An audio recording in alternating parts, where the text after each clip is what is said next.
He told me it was work that kept him away, but the only medicine he sought was cheap perfume. Hello, my dears. I'm Amanda Ferreira Johnson.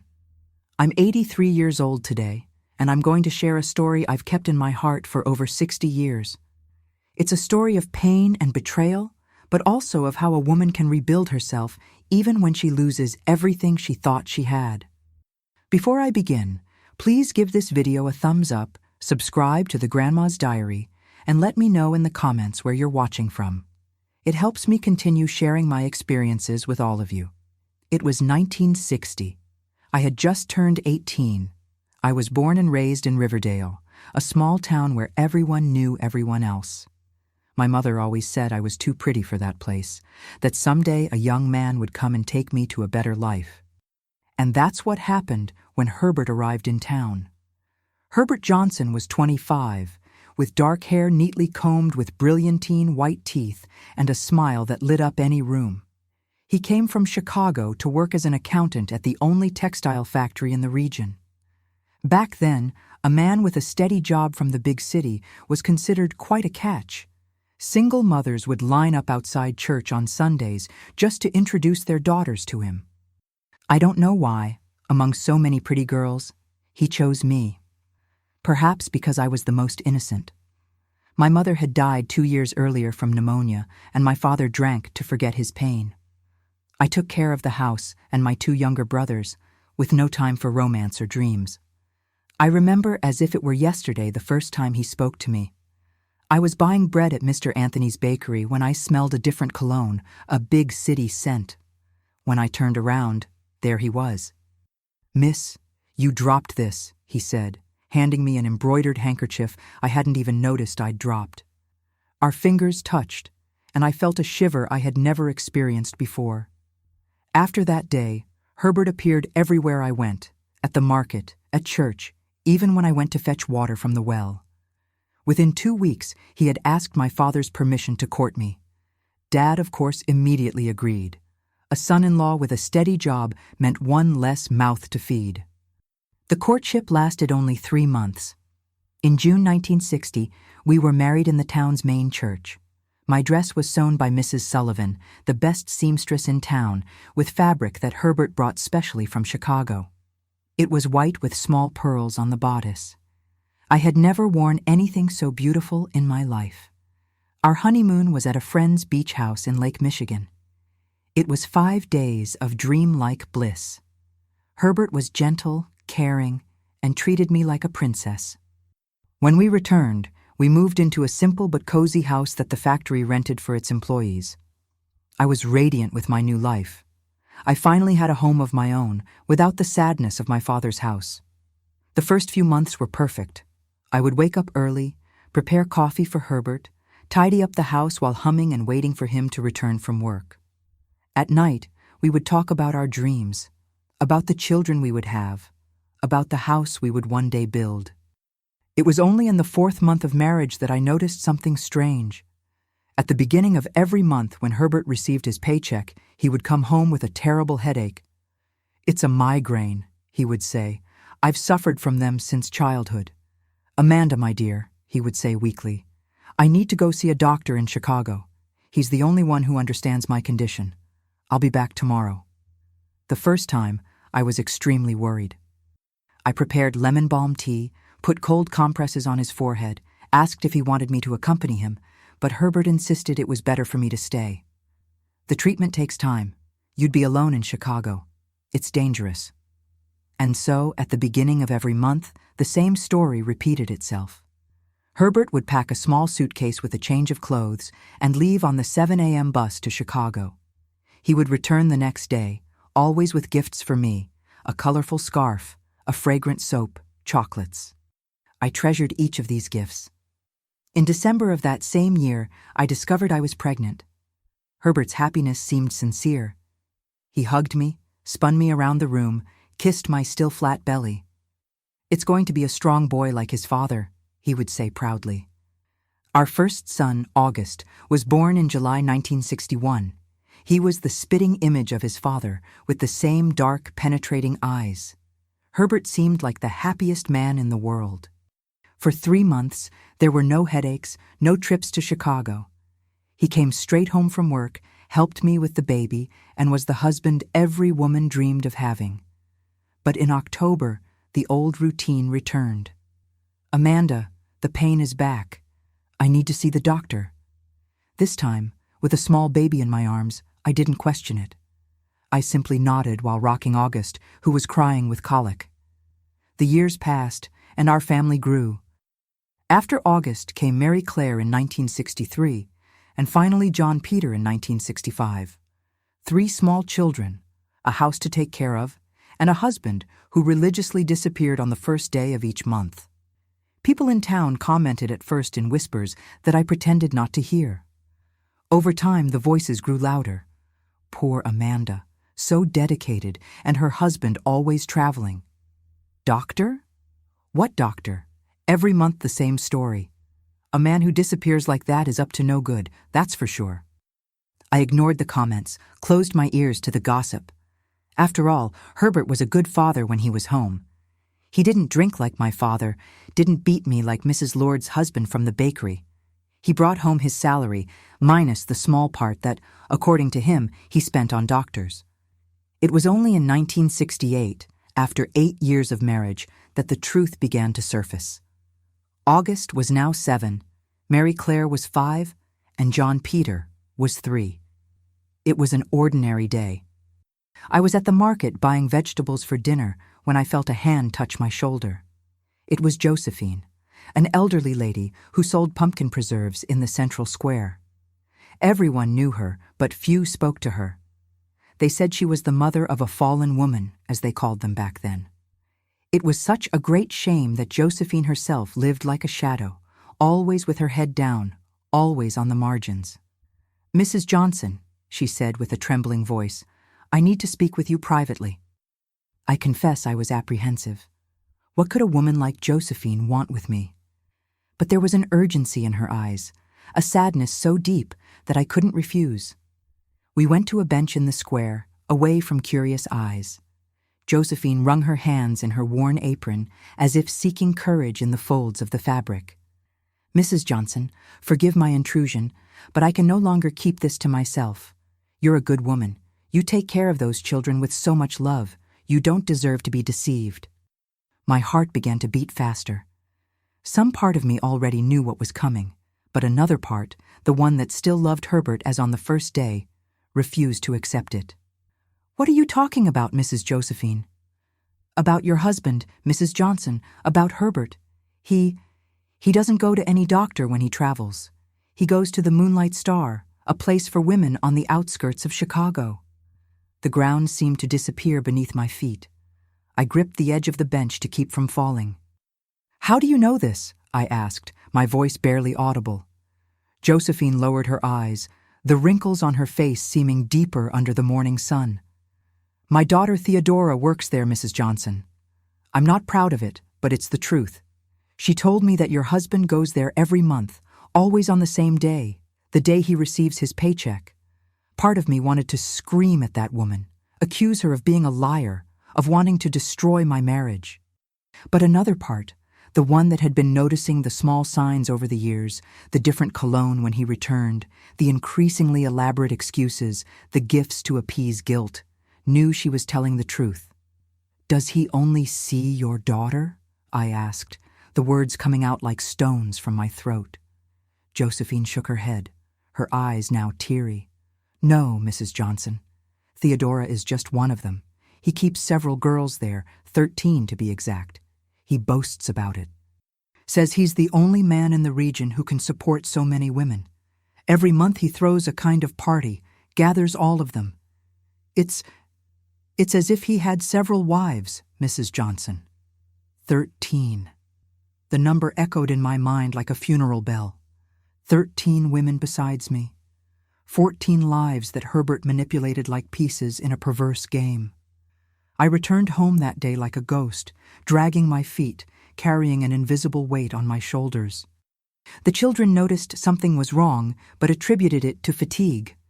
I prepared dinner mechanically, bathed the little ones, told bedtime stories, all on autopilot, while inside me a whirlwind of emotions threatened to tear me apart. That night, lying alone in bed, Herbert was at one of his medical consultations. I made a decision. I would no longer be a passive victim. I would no longer accept lies. The next morning, I would discover the truth with my own eyes. And that, my dears, was how the turning point in my story began. The next day, I would do something I never thought I'd have the courage to do. After that sleepless night, I woke before the sun rose. My decision was made. If Herbert could lie for 8 years, I could pretend for 1 day. I prepared breakfast as I always did, dressed the children for school, smiled when necessary. Inside, my heart was bleeding, but I didn't show it. I took August and Mary Claire to school. John Peter, still young, I left in the care of Constance, my neighbor. I have to go to the city to buy fabric for the children's uniforms, I lied. The first lie of my life, how ironic. But God will forgive me, for it was for a just cause. I took the same bus that Herbert always took at 11 a.m. 3 hours of travel to Chicago, sitting in the last row, watching the landscape change from green fields to gray buildings. Each mile traveled was a knot forming in my stomach. What if Josephine was wrong? What if it was all a misunderstanding? At the Chicago bus station, I was lost. A small-town girl who had never left Riverdale alone, now in the biggest city in the country, looking for a place called Moonlight Star, a name I wouldn't dare pronounce out loud. I gathered all my courage and approached an elderly taxi driver who seemed more trustworthy. "Sir, do you know a place called Moonlight Star? I need to find my husband who's there." I spoke with a trembling voice. The man looked me up and down, assessing my simple dress, my worn shoes, my golden wedding band. "Are you sure, ma'am? It's not a place for a lady like you," he replied, his voice laden with pity. That pity hurt me more than anything else. It was real then. It wasn't Josephine's invention. "I'm sure," I replied, raising my chin. "My husband is there, and I need to see him." The taxi driver sighed, scratched his graying beard. "I'll take you, but I'll wait outside. When you're done with what you need to do, I'll be there. A woman alone in that place isn't safe." We got into the yellow cab, the engine roaring like my restless stomach. We crossed Chicago, left the city, took a dirt road. Almost an hour of travel until we reached a remote location, hidden among trees. It was an old mansion, painted faded red, with an illuminated sign at the entrance. "Moonlight Star, live music." "We're here," said the taxi driver. "Are you sure you want to go in?" I nodded, unable to speak. I paid the fare with money I had been saving for months to buy a new radio. "I'll wait for you here," he assured me. I got out of the taxi, my legs wobbly. It was mid-afternoon, the sun still high, but the mansion's curtains were closed, as if creatures of the night lived inside. I took 3 deep breaths, fixed my hair, touched my wedding ring for strength, and walked to the entrance. A burly man guarded the door. He looked at me with suspicion. "We're closed to women. We only open at night," he growled. "My husband is in there," I said, surprising myself with the firmness in my voice. "Herbert Johnson. I'm Amanda, his wife." The man's eyes widened, then he gave a harsh laugh. "Herb's wife? That's a good one." Herb. He didn't even use his real name in that place. "May I come in?" I insisted. "Look, ma'am, I don't want trouble. Herb is an important client." "I won't make a scene," I promised, even without knowing if I could keep my word. "I just want to see him." Maybe it was the dignity in my posture, or maybe the curiosity to see the outcome of this story. But the man stepped aside. "Your responsibility," he muttered as I passed. The interior of the Moonlight Star was another world. Crystal chandeliers, red velvet curtains, huge mirrors on the walls. A long bar occupied one side of the hall, and small round tables filled the rest. On an improvised stage, a woman was rehearsing a song at the piano. Her sequined dress sparkled even in the dim light. There were few people at that hour, some girls in tight dresses chatting at the bar, two men discussing figures at a distant table. And there he was, Herbert, my husband, sitting at a large table in the back, surrounded by 4 young women laughing at something he was telling. 8 years of marriage, 3 children, thousands of lies. All culminating in that moment, in that scene that I never imagined witnessing. The man I loved, the father of my children, distributing money and gifts to women he barely knew, while I saved every penny to maintain our home. I stood frozen at the entrance, my legs immobile. One of the girls at the bar noticed me, nudged her colleague. Soon, several pairs of eyes were turned to me. The music stopped. The sound of glasses and conversations ceased. Only the sound of Herbert's laughter echoed, oblivious to the silence that had settled. It was one of the women at his table who alerted him, touched his arm, pointed in my direction. Herbert turned his face slowly, like in a nightmare in slow motion. Our gazes met across the hall. I'll never forget the expression on his face. First, confusion, then recognition. Finally, pure terror. He turned pale, his mouth opened and closed like a fish out of water. "Amanda," he managed to say, his voice failing. "What? How did you—" I advanced through the hall, each step firmer than the last. The women at the table moved away, making room. It seemed as if everyone at the Moonlight Star was holding their breath. "Hello, Herbert," I said, with a calmness I didn't know I possessed. "I came to see how your medical consultation was going." "Amanda, it's not what you're thinking." "No? Then explain to me, dear. Explain why for 8 years, every month, you leave home pretending to be sick to come to this place. Explain why you spend the money that should feed our children on this." "I can explain," he stammered, standing up. "Let's talk outside, Amanda. This is no place for you. It's no place for me. And is it a place for you, father of 3 children, for the man who swore fidelity before God?" One of the women at the table, a young blonde in a red dress, laughed openly. "Father of 3 children, Herb? You never mentioned children." "Shut up, Marlene," Herbert growled. Another woman, older with black hair and shrewd eyes, approached. "So you're his wife? Fascinating. He told us he was a widower." "A widower," I repeated, my indignation growing. "A widower with a wedding ring on his finger." "He says he wears the ring in memory of his deceased," explained a third with bright red lipstick. "So romantic, isn't it?" Herbert seemed to shrink with each revelation. His face alternated between white and red. His forehead glistened with sweat.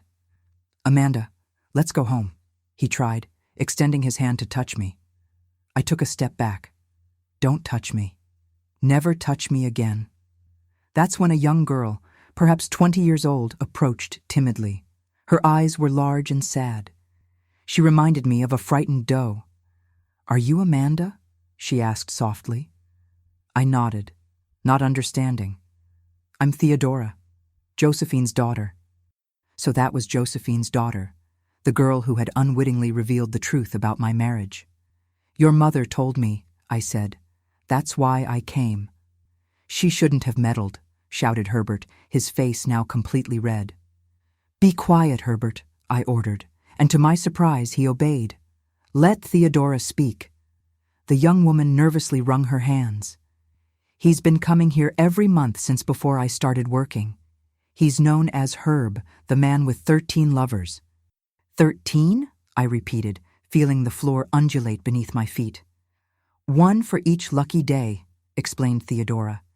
"He says he was born on the 13th, that his lucky number is 13, that having 13 women brings fortune, a ridiculous superstition, a childish whim. That was why my marriage was destroyed, for a number." "Where are the others?" I asked, looking around the nearly empty hall. "They'll arrive tonight," said the black-haired woman. "It's the 1st of the month, the day of Herb's monthly party." "Party?" I repeated, the word bitter in my mouth. "Every 1st of the month," she explained. "Herb gathers all his protégés, brings gifts, buys drinks, tells stories from the city. It's the busiest day at the Star." Herbert shrank like a child caught red-handed. "Amanda, it's not exactly like that." A hysterical laugh erupted from my throat. "No? Then how is it, Herbert? Explain to all of us how it is." I take care of you, of all of you," he stammered. "I bring money, gifts. What more do you want?" "Honesty," I replied. "Respect, true love, things that no money can buy." I looked around at the women who now formed a circle around us. Some were smiling, amused by the spectacle. Others seemed bored, as if they had seen similar scenes many times. Theodora, Josephine's daughter, had tears in her eyes. "None of you are to blame," I said to them. "He lied to you as much as he lied to me. We're all in the same boat." "Don't compare me to these," Herbert began, but fell silent when I raised my hand. "Be careful what you're about to say, Herbert. These are your choices, your lovers. You sought them out, paid for them, lied for them. Don't dare despise them now." I turned to leave. My mission was accomplished. I had confirmed the truth with my own eyes. There was nothing more to do in that place. "Amanda, wait," Herbert called, grabbing my arm with excessive force. "You can't leave me. What will they say in town? What will become of my children?" "Let go of me," I ordered, my voice icy. "Your children will be better off without a father like you." "You're not going anywhere," he growled, tightening his grip on my arm. "You're my wife. You owe me obedience." That's when something unexpected happened. Theodora, Josephine's daughter, advanced and pushed Herbert with surprising strength. "Let her go," she shouted. "Haven't you done enough?" Herbert staggered in surprise but quickly recovered. His face contorted into a mask of fury I had never seen before. He raised his hand, ready to strike Theodora. He didn't complete the movement. The guard from the door, attracted by the commotion, grabbed Herbert from behind. "No violence against the girls, Herb," he said in a calm but firm voice. "You know the rules." Herbert struggled, but it was useless. The man held him like someone holding a tantrum-throwing child. "Let me go! She's my wife! I have the right!" "Right?" I repeated, finding strengths I didn't know I possessed. "You lost any right over me the moment you decided to live this double life. We're through, Herbert." I took off my wedding ring, the small circle of gold that for 8 years had represented my marriage, and placed it on the table. The clink of the metal on the wooden surface sounded like a funeral bell. "When you come back home, your things will be on the porch," I declared. "Don't knock on the door. Don't try to enter. That's no longer your home." "You can't do this," he yelled, still held by the guard's strong arms. "I'm the one who supports the house. Without me, you'll all starve." I raised my chin, feeling a dignity I had never experienced. I'd rather starve with honor than live on lies. "Goodbye, Herbert." I turned my back and walked to the exit, head held high, despite my trembling legs. Behind me, I heard Herbert shouting threats, promising to leave me in misery, swearing he would take the children from me. At the door, I stopped and turned one last time. "One thing, Herbert," I said, my voice clear in the silent hall. "You have 13 lovers, but you'll discover that you don't have a single wife, not one true love. And in the end, that's what matters." I went out into the afternoon air, the sun already beginning to set. The taxi driver was still there, as promised, leaning against the yellow hood, smoking a cigarette. "All right, ma'am?" he asked, throwing the cigarette to the ground and stepping on it. "Not honestly, but I will be." I got into the taxi, leaving behind the moonlight star and the man I thought I knew. As the car moved away down the dirt road, I felt a strange mixture of pain and relief. The pain of a broken marriage, of broken promises, of shattered dreams. The relief of finally knowing the truth, of being able to start over, of regaining my dignity. The road back to Riverdale would be long, the life that awaited me uncertain. 3 children to raise alone in an era when separated women were viewed with contempt. But one thing I knew, I would never be deceived again. I would never accept less than I deserved. And it was with that thought that I returned home that night in 1968, ready for the most difficult but also the most truthful chapter of my life. When I got home that night, the children were already asleep. I thanked Constance for taking care of them. I made up a story about the trip to buy fabric. She noticed something in my eyes but didn't ask. Women of that time knew when not to ask questions. I waited for her to leave, and then I collapsed. I cried silently in the kitchen so the children wouldn't hear. I cried for the love I thought I had, for the family I imagined perfect, for the years of illusion. 8 years believing a lie, 8 years sleeping next to a stranger. After emptying all the pain my chest could hold, I dried my tears and started working. I gathered Herbert's clothes, his shoes, his personal belongings.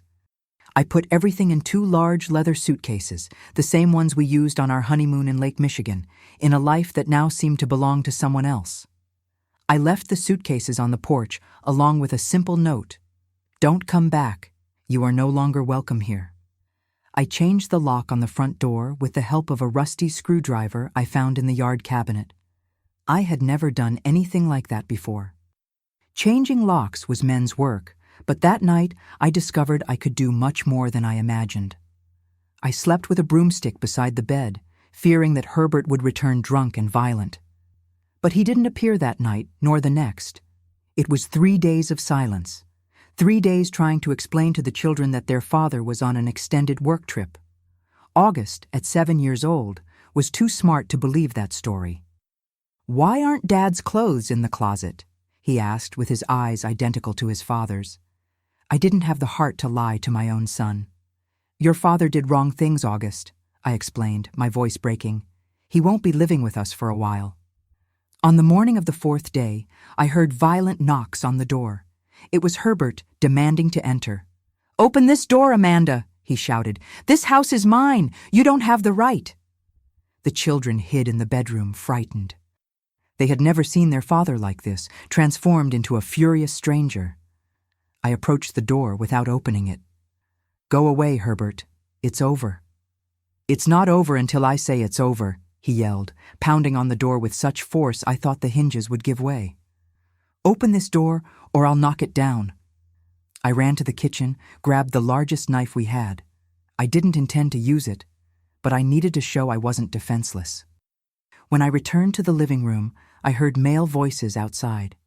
"Mr. Johnson, this can't continue. You're frightening the children."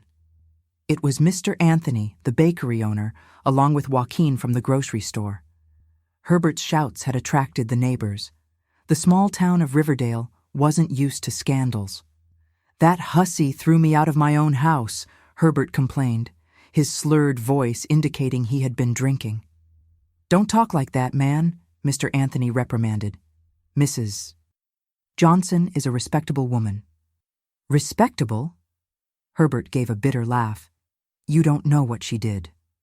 I rested my forehead against the door, my hand tightly gripping the knife. What would he say? That I had followed him, that I had confronted him at the Moonlight Star? And if he told, who would be judged in town? He, the man with 13 lovers, or the wife who couldn't hold on to her husband? "Come on, Mr. Johnson," said Joaquin. "Let's have a coffee at Chico's bar. You need to cool off." To my relief, there were footsteps moving away. Herbert was led away, muttering threats. I peeked through the window and saw Mr. Anthony cast a sympathetic look at the house before turning the corner. That same afternoon, he returned, not to shout or threaten, but to bring a message. "Mrs. Johnson," he spoke in a soft voice through the door, still locked. "Mr. Johnson sent word that he'll cut off the money, that you and the children will starve if he doesn't come back." It was the blow I feared.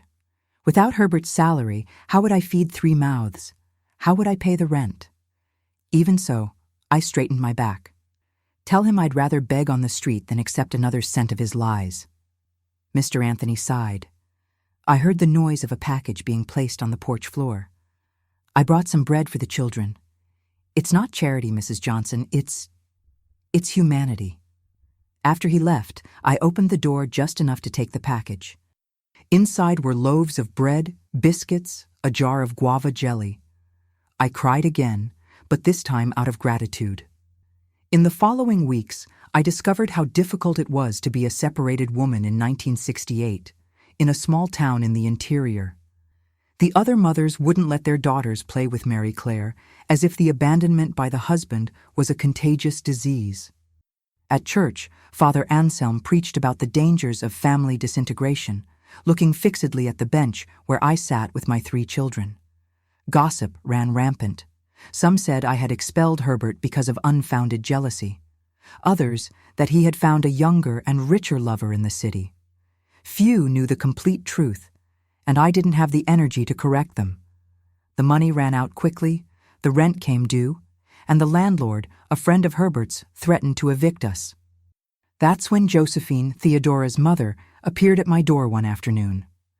"Mrs. Johnson," she said, eyes downcast as always, "my daughter sent this for you," and extended an envelope. Inside was money, not much, but enough for that month's rent. Along with it, a note written in a shaky hand. "For the children. It's not charity, it's justice. Theodora." My first impulse was to refuse. I didn't want money that came from that place, that might have been given by Herbert himself. But I looked at August, Mary Claire, and John Peter, their clothes already too small, their hopeful eyes, and swallowed my pride. "Thank your daughter," I said to Josephine. "Tell her that one day I'll repay her." Josephine nodded, and before leaving, said something that changed my life. "My daughter mentioned that you sew your own clothes well. At the Star, at that place, they need someone to repair the girls' dresses. You don't have to go there. I can bring and take them back." I was paralyzed. Work for the place that destroyed my marriage. Sew for the women Herbert frequented. "Think of the children, Mrs. Johnson," Josephine added, as if reading my thoughts. "It's honest work, your hands, your needle, your talent, just that." That night was one of deep reflection. I had learned to sew from my mother, who made uniforms for all my brothers. I always had talent, but never thought of turning it into a livelihood. In my upbringing, married women didn't work outside the home. It was almost a sin. But I wasn't married anymore, I reminded myself. I was alone with 3 children to feed in a world that seemed determined to punish me for a crime I didn't commit. What choice did I have? "Bring the dresses," I said to Josephine the next day. "I'll do the best job I can." And so began my career as a seamstress. At first, just mending and adjustments for the girls from the Moonlight Star. Josephine served as a messenger, bringing the pieces in a basket covered with a cloth, as if transporting bread. I worked at night, after the children were asleep, under the dim light of a lamp. People in town didn't know the origin of those clothes, but they noticed the changes in my house, the rent being paid on time, food on the table, new shoes for the children. Soon, malicious tongues began to wag again. "How does she support herself without a husband?" they whispered at the market. "She must have a rich lover in the city," they speculated after Mass. "Perhaps the husband left hidden money," they guessed at the store. I ignored them all. The important thing was to keep my children fed, clothed, in school. And gradually my work improved, my hands becoming more skilled, my stitches more precise. In October of that same year, I received my first order that didn't come from the Moonlight Star. Mrs. Carmela, the pharmacist's wife, had admired Mary Claire's Sunday dress, made by me with scraps and lots of imagination. "Could you make something similar for my Teresa?" she asked timidly after Mass. I accepted, of course. Teresa's dress was a success, and soon other mothers were knocking at my door. "I heard you make beautiful, affordable dresses," they would say, with that mixture of curiosity and suspicion. By December, I had so many orders that I needed to buy more threads and fabrics. Without enough money, I went to the state bank to ask for a loan. The manager, Mr. Cloves, a man with a thick mustache and severe look, laughed at my request. "You want a loan? Without a husband as guarantor? Without property as collateral? Impossible." I left the bank with my head down, but didn't give up. I went to Josephine's house with a bold proposal. She would be my partner. Her house, larger than mine, would serve as collateral for the loan. In exchange, I would teach her to sew, and we would share the profits. "But Mrs. Johnson," she protested, "I'm just an old candy seller. Who would want me to sew their dresses?" "They won't be ordinary dresses," I explained, feeling an excitement I hadn't experienced in a long time. "There'll be home decorations, tablecloths, napkins, curtains, things that every home needs and that no one sells in Riverdale." Josephine thought for a long time, her gnarled fingers caressing the worn wooden table. Finally, she nodded. "If you think I can, then I accept." With Josephine's house as collateral, Mr. Cloves reluctantly approved a small loan. We bought fabrics, threads, needles, and a second-hand sewing machine. We set everything up in Josephine's living room and named our small business Points and Bows. The first months were difficult. People still looked at me with suspicion, still whispered behind my back. Some refused to enter Josephine's house, known as the mother of a lost girl. But the quality of our work spoke louder than prejudices. Our tablecloths were exquisite, with delicate embroidery of flowers and fruits. The bedding sets came with embroidered initials, a luxury that previously only rich families could order from the city. The curtains transformed any simple window into something elegant. In June 1969, 6 months after the start of Points and Bows, we had more orders than we could handle. We hired Margaret, a widow with skilled hands who needed to support 4 children. Then came Dolly, whose husband had run off with the waitress from the bar. Next came Inez, abandoned with a newborn baby. We were 5 women, all marked in some way by life, all fighting to survive in a world that wanted us submissive and silent. Together, we created something greater than ourselves. Herbert reappeared several times throughout that year. At first with threats, then with pleas, finally with presents for the children. I refused everything. "We don't need you anymore," I told him one Sunday afternoon when he appeared with new bicycles for August and Mary Claire. "We're fine on our own." He looked at the house, noticing the improvements. New curtains, a radio in the living room, toys in the yard. "Who's supporting you?" he asked, the jealousy evident in his voice. "I am," I replied simply. "I support my children." "With what?" he insisted. "What do you do?" "Honest work, Herbert. Something you should try someday." He left furious, threatening to return with the police, with lawyers, with the county judge. He never fulfilled his threats. Perhaps he knew he had no moral ground to judge anyone. In December 1969, with money from the special Christmas sale, I was able to buy the house where we had been renting. The former owner, seeing the success of Points and Bows, was eager to get rid of a house associated with a separated woman.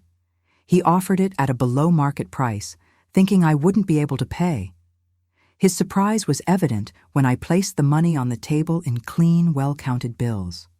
"The deed, please," I asked, feeling a pride I had never experienced before. That night, sitting on the porch of my house, watching my children play in our yard, I realized how much I had changed in just 1 year. The woman who had cried desperately in the kitchen, fearing the future without a husband, had disappeared. In her place was a businesswoman, a providing mother, a woman who didn't need a man to define herself. August, now 8 years old, climbed onto my lap, something he did less frequently, feeling too grown up for such displays of affection. "Mom," he whispered, "I'm proud of you." I hugged my son, the tears silently flowing. They were the sweetest words I had ever heard, sweeter than any "I love you" from Herbert, more meaningful than any compliment from a satisfied customer.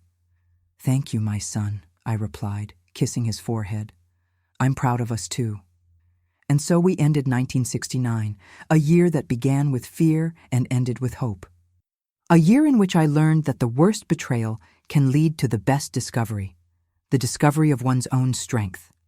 I didn't know then, but that was just the beginning of a journey that would take me far beyond the limits of Riverdale, far beyond what anyone, including myself, ever imagined for a separated woman in the 60s. The 70s arrived with winds of change. America was experiencing its economic miracle. Cities were growing, and even our peaceful Riverdale felt the effects of modernization. A new state highway passed just 3 miles from downtown, bringing travelers and new opportunities. For Points and Bows, 1970 was a decisive year. Our small workshop in Josephine's house could no longer accommodate the 6 seamstresses who now worked with us. We needed to expand, but renting a commercial space was out of the question. Property owners still hesitated to negotiate with a separated woman, even one with a prosperous business. It was August, with his 9 years and the wisdom that children sometimes demonstrate, who suggested the solution. "Why don't we use our house, Mom? The yard is big. We can build there." That child had the gift of seeing the obvious that adults ignored. Our yard, a legacy from times when the town's houses had space for gardens and chicken coops, was really ample. With some planning and saving, we could build a suitable shed for our machines and employees. Getting the permit was another battle. Mayor Dr. Gerald hesitated when I presented the request. "A sewing shop run by women?" he questioned, the incredulity evident on his flushed face. "What if it goes wrong? What if the machines cause a fire? What if it goes right?" I interrupted with a boldness I didn't possess just a few months ago. "What if we create jobs? What if we pay taxes? What if Riverdale becomes known for its beautiful embroidery and sewing?" He scratched his head, uncomfortable with my assertiveness. Women didn't talk like that in 1970, especially not to authorities, but I was no longer the submissive Amanda of before. "I'll think about your case," he grumbled, storing my papers in the drawer. 3 weeks passed without an answer. Our orders were accumulating, customers complaining about delays. Something needed to be done. On a Thursday, market day in the central square, I set up an improvised stand next to Josephine. She with her sweets, me with our most beautiful pieces, embroidered tablecloths, placemats, napkins with monograms, baby layettes. The display immediately caught the attention of the women in town. "What exquisite work, Mrs. Johnson!" exclaimed the judge's wife, admiring a set of sheets with delicately worked hems. "Could you make something like this for my trousseau?" asked the pharmacist's daughter, a recent fiancée. In 2 hours, we sold everything we had brought. More importantly, we received orders that would keep our needles busy for 3 months. Among the visitors was Mrs. Eleanor, the mayor's wife. "My daughter is getting married in December," she commented, meticulously examining a napkin. "I need a complete trousseau and was going to order from Chicago, but perhaps you can accommodate." "It would be an honor," I replied, noting the details in my little notebook. "But we would need more space, more seamstresses. We're waiting for a permit to expand our atelier." I left the phrase hanging in the air, and the hook was fished exactly as I expected. "What permit?" she asked, adjusting her glasses on her upturned nose. "To build in my yard. Your husband is analyzing the request." 3 days later, the permit arrived at home, along with an invitation for tea at the mayor's official residence.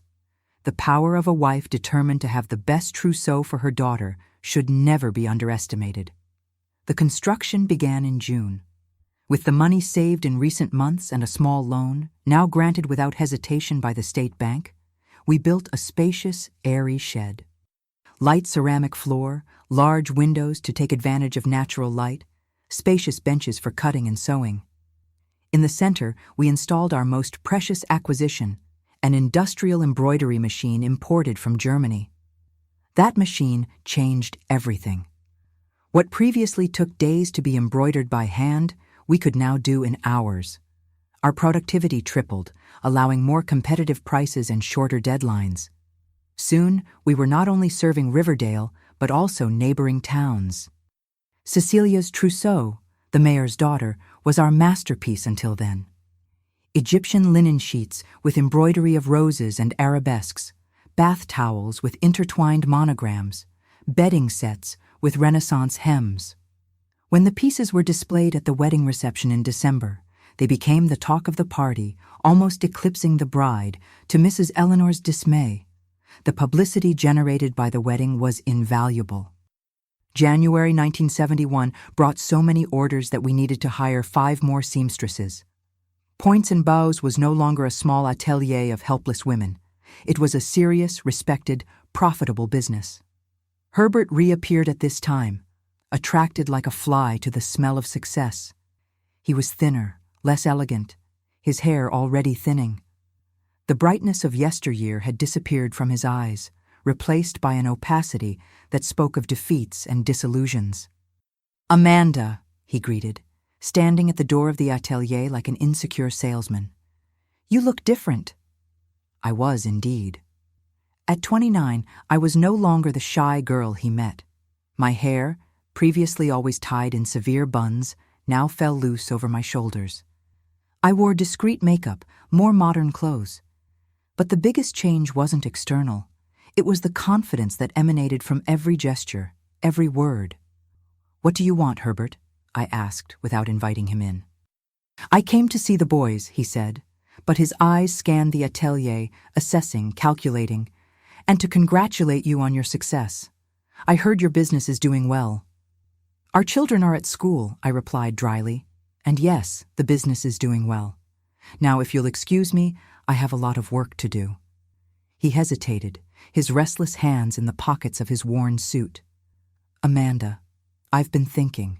Maybe I could help. I have experience with accounting. I could organize the finances, negotiate with suppliers."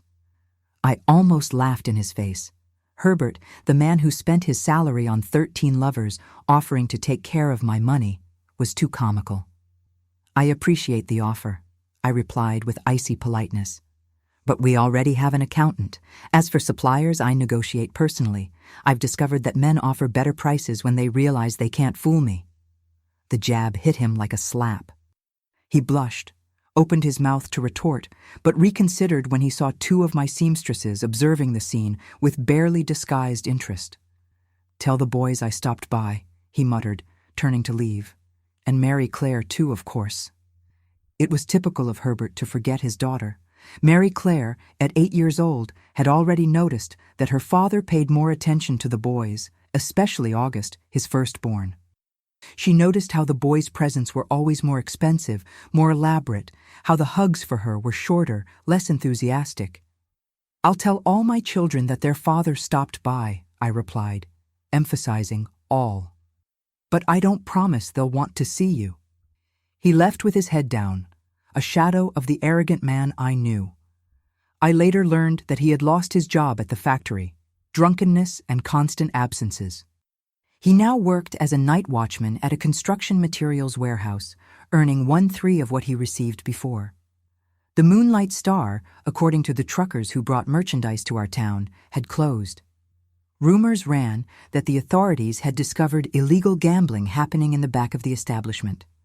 The girls dispersed, some returning to their native towns, others seeking similar work in larger places. Theodora, Josephine's daughter, had surprisingly married a traveling salesman and moved to Cleveland. "She sends word that she's doing well," Josephine told me one afternoon, her eyes shining with maternal pride. "She says it was your example that inspired her." Seeing a woman rising on her own showed that there were other paths. That moved me deeply. The idea that my personal struggle could inspire another woman to seek a better life was comforting. Perhaps there was a greater purpose in everything I went through. In 1972, Points and Bows took another leap. A national women's magazine, Modern Life, published an article about businesses run by women. Somehow, I suspect through Mrs. Eleanor, always ready to boast about her daughter's trousseau, our atelier was included. "From Abandonment to Success, How Amanda Johnson Transformed Betrayal into Triumph," announced the title. The report told my story in a romanticized way, omitting the sordid details, but capturing the essence of the journey. At the end, there were photos of our most elaborate pieces with information for orders. In the following weeks, the phone didn't stop ringing. We received orders from New York, Los Angeles, Dallas. Department stores wanted to negotiate exclusive lines. A famous boutique from the capital proposed a collection with our signature. It was more than we could handle with our current structure. We needed to grow, and fast. But how? The answer came from an unexpected source, Father Anselm, the same one who years before had embarrassed me during the sermon. After Sunday Mass, he called me to the sacristy. "Mrs. Johnson," he began, visibly uncomfortable, "I've been observing your work in recent years. You have transformed the lives of many women in this town." I nodded, not knowing where that conversation would lead. The parish owns a lot at the entrance of town. It was land donated to build a nursing home, but the resources never came. It has been empty for decades. He paused, took a deep breath. "I'd like to propose a partnership. The church provides the land, you build your factory, and in exchange, you employ girls from the orphanage when they turn 16. I was speechless. The lot he mentioned was perfect, spacious, flat, at the entrance to town, visible to those passing on the highway. Building there would mean significantly expanding our capacity and visibility. "Why would you do this, Father?" I asked, genuinely curious. "You never approved of my lifestyle." He blushed, his nervous fingers adjusting his clerical collar. "I judged without knowing, Mrs. Johnson. Christ teaches us to look at the fruits, and the fruits of your work are good. You've created honest jobs for women the world rejected, taught skills, restored dignity. That is Christian work, even if it took me a while to see it." I left the church that Sunday with my head spinning. The proposal was tempting but frightening. Building a factory would require much larger investments than a simple shed in the yard. It would mean substantial loans, long-term commitments, expanded responsibilities. I talked with my children that night. August, now at 11, had inherited his father's talent for numbers. He took a notebook and began to make simple calculations of how much we could produce in the new space, how much it would cost, how much we would profit. Mary Claire, at 9 years old, already showed interest in design. Her drawings of embroidery and patterns were surprisingly sophisticated for her age. "Can we have a room just to create the designs, Mom?" she suggested, her eyes shining with excitement. John Peter, at 7 years old, was more concerned about whether the new factory would have space for him to play after school. "Can I have an office like August?" he asked, making everyone laugh. Seeing their enthusiasm, I realized the decision was already made. My children had grown up with the business. It was part of their identities as much as it was of mine. Expanding wasn't just a business decision. It was a legacy I was building for them. In January 1973, we signed the contract with the parish. In July, we began construction. And in March 1974, we inaugurated the Points and Bows embroidery and clothing factory with 50 employees, modern machinery, and an elegant showroom at the entrance. The abandoned girl from Riverdale now commanded the largest company in the region. The betrayed wife was now a respected businesswoman whose name opened doors in banks and suppliers. The desperate mother, who feared not being able to feed her children, now offered jobs and security to dozens of families. The factory inauguration was an event in town. The mayor attended with his entire family, as did the bank manager, the sheriff, the most prosperous merchants. Even the regional press sent a reporter. Amid the celebration, I noticed a solitary figure, observing from a distance, not approaching. Herbert, prematurely aged, shoulders bent under the weight of wrong choices. For an instant, our gazes met. There was no anger in my eyes, no resentment, just the serene realization that he had become irrelevant in my story. That night, after all the guests had departed and my children were asleep, I sat on the porch of our house, the same one from which I was almost evicted years before, and contemplated the path traveled. The pain of betrayal had been excruciating, the fear of abandonment paralyzing. There were nights when I cried until I had no more tears, days when I doubted I would survive. But that pain, that fear, that uncertainty, all had been transformed into strength, determination, purpose. Herbert's abandonment, which seemed like a death sentence to the young Amanda of 1968, had been, in reality, the birth of a new woman. A woman who discovered capabilities she didn't know she possessed. A woman who learned to forge her own path, to trust her judgment, to raise her voice when necessary. As the stars shone over Riverdale, I silently thanked the journey with all its pains and joys, because I finally understood a fundamental truth. Sometimes, the end of one dream is just the beginning of a larger, more authentic dream, more our own. And that night in March 1974 wasn't an end. It was just the beginning of a new chapter with challenges and achievements that I couldn't even imagine. The girl who dreamed of a Prince Charming had transformed into a queen who built her own kingdom, brick by brick, stitch by stitch. The following years brought continuous growth for Points and Bows. From a small factory in Riverdale, we expanded to 3 units in neighboring cities. Our pieces were sold in the best stores in New York, Chicago, and even exported to neighboring countries. The brand that was born from the necessity of a desperate mother became synonymous with quality and sophistication. But professional success, as great as it was, never overshadowed what I consider my greatest achievement. My children, August, Mary Claire, and John Peter, grew up amid fabrics, threads, and the constant noise of sewing machines, absorbing lessons that no school could teach. They saw up close the value of honest work, perseverance, the dignity that comes from building something with one's own hands. In 1980, August turned 19 and left for Chicago to study business administration. Seeing my firstborn enter university, something his grandparents never dreamed would be possible, brought an indescribable satisfaction. He had inherited my determination and his father's mathematical talent, a combination that transformed him into a brilliant manager. Mary Claire followed in his footsteps 2 years later, choosing fashion and design at the same university. At 19, she already had a notebook full of innovative designs for our bed and table line. Her artistic sensitivity transformed simple fabrics into true works of art, bringing a modernity that rejuvenated our brand. John Peter, always the most dreamy of the 3, surprised everyone by declaring he wanted to be a doctor. "I want to care for people as Mom cared for us," he explained, with the profound simplicity that always characterized him. In 1983, he also left for the city, determined to transform his dream into reality. Seeing my children taking flights higher than I ever imagined possible for myself was my true reward. Each of their achievements erased a bit more of the pain of the past, confirming that all the sleepless nights, all the sacrifices, all the struggle had been worth it. With the children studying in the city, I sold our house in Riverdale and bought an apartment in Chicago. At 40, I too was ready for new horizons.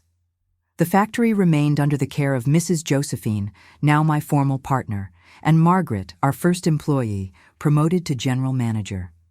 Life in the metropolis opened a world of possibilities. I enrolled in business administration and marketing courses, determined to formalize the knowledge I had acquired in practice. At 41, I sat in classrooms alongside 20-year-olds without the slightest embarrassment. On the contrary, my practical experience enriched the theoretical discussions, making the professors my biggest supporters. In 1984, I opened the first exclusive Points and Bows store on Michigan Avenue, then the center of Chicago fashion. The space, decorated with the rustic elegance that characterized our pieces, quickly became a meeting point for demanding women. We didn't just sell bed and table linens, we sold the idea of a welcoming home, carefully decorated where every detail mattered. It was in this store, on a rainy June afternoon, that I met Herbert again after almost 10 years without seeing him. I was at the cash register helping an elderly customer with her purchase when the doorbell rang. I automatically looked up, and there he was, or rather, a faded version of the man I knew.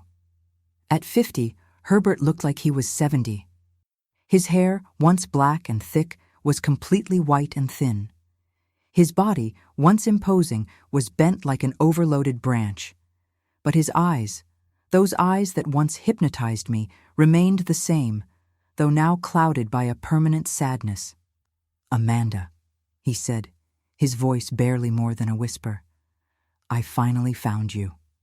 I asked a salesgirl to take over the cash register and led Herbert to a small room at the back of the store, used for meetings and for showing special products to selected customers. I offered him a chair and a coffee, which he accepted with visibly trembling hands. "How did you find me?" I asked, sitting across from him. "August," he replied, his eyes fixed on the coffee cup. "I ran into him by chance on the street a few weeks ago. He told me about the store." I made a mental note to talk to my son. Not in anger. August had the right to maintain contact with his father if he wished, but to understand his reasons. "What do you want, Herbert?" I asked, getting straight to the point. The young Amanda would have circled around the issue, fearing to offend. The 42-year-old woman had no time for games. He raised his eyes from the cup, and what I saw in them surprised me. There wasn't the calculating charm of yesteryear, nor the anger of the last encounters. There was only fatigue, a deep fatigue that comes from the soul. "Forgiveness," he said simply. "I've come to ask for your forgiveness, Amanda." I remained silent, observing this broken man before me. Part of me wanted to say it was too late, that forgiveness should have been asked for 15 years ago when it still mattered. Another part, perhaps the wiser one, recognized the courage necessary for that gesture, even if belated. "Why now?" I finally asked. Herbert sighed, placing the cup on the table with excessive care. "I'm sick, Amanda. Liver cancer, advanced stage. The doctors say I have a few months." The news hit me like a punch to the stomach. Despite everything he had done, despite the pain he caused me, Herbert was the father of my children. His departure would leave an impossible void to fill. "I'm sorry," I murmured. I was sincere. "Me too," he replied, a sad smile playing on his dry lips. "I'm sorry for everything, Amanda. For the years of lies, for the wasted money, for the suffering I caused. You are the best thing that ever happened in my life. And I was too stupid to realize it. Why, Herbert?" The question that had tormented me for so many years finally escaped. "Why 13 women? Why the lies? What didn't I give you?" He closed his eyes for a moment, as if seeking strength for the answer. When he reopened them, there was a clarity in them that I hadn't seen since our first days together. "It wasn't about you, Amanda. It never was. It was about me, about my emptiness, my insecurities. I grew up watching my father blatantly betray my mother, boasting about his conquests as if they were trophies. In my distorted mind, that was being a man, not having one woman, but many, not being faithful, but desired. It was sick, it was toxic, but it was the only model I knew." His words unearthed long-buried memories. Herbert rarely spoke of his family, but I vaguely remembered his father, a tall, imposing man who attended our wedding drunk, making inappropriate comments about the guests. "That doesn't justify it," I replied, keeping my voice firm. "No," he agreed promptly. "It doesn't justify it. Nothing justifies the harm I caused. I'm just trying to explain, not excuse." We remained silent for a few minutes, the only sound being the ticking of the clock on the wall and the distant murmur of the store. Finally, I gathered courage for the most difficult question. "And the others? The 13? A tired sigh escaped his lips. "They scattered like leaves in the wind when the money ran out. Some found other protectors, others returned to their families. Theodora was the only one who really moved forward. Built a decent life, just like you." "Theodora got married," I commented. "She has 3 children now, lives in Cleveland. You kept in touch?" "With Josephine?" he asked, surprised. "We're partners, remember?" He nodded slowly. "You two, you transformed a tragedy into triumph." I just sank. There was nothing to respond to that. It was the pure truth. "What happened after you left Riverdale?" I asked, realizing that despite everything, there was a genuine curiosity about the fate of the man I once loved. "I tried to start over in several cities," he replied, running his hand through his thin hair. "I worked as a salesman, as an office assistant, as a hotel receptionist. Nothing lasted. Drinking always ended up knocking me down." Herbert paused as if deciding how much to reveal. "I hit rock bottom in 1978. I was living on the streets of Milwaukee, drinking anything I could buy or steal. That's when a recovery group found me. They took me to a clinic, helped me get sober. Are you sober now? I asked. 5 years and 6 months, he replied with discreet pride. Too late to save my liver, but in time to die with some dignity. The conversation flowed for another hour. Herbert told me about his years of drifting, about his slow and painful recovery, about the work he now did as a volunteer at the same clinic that welcomed him. He talked about the remorse he carried, not just for me, but for the children he barely knew. August visits me sometimes, he revealed. Always formal, always polite, but distant. Mary Claire replied to a letter I sent, but asked me not to seek her out. John Peter, his voice failed. John Peter told me he already has a parent. That you were mother and father at the same time and did a better job than any man could have done. Unexpected tears blurred my vision.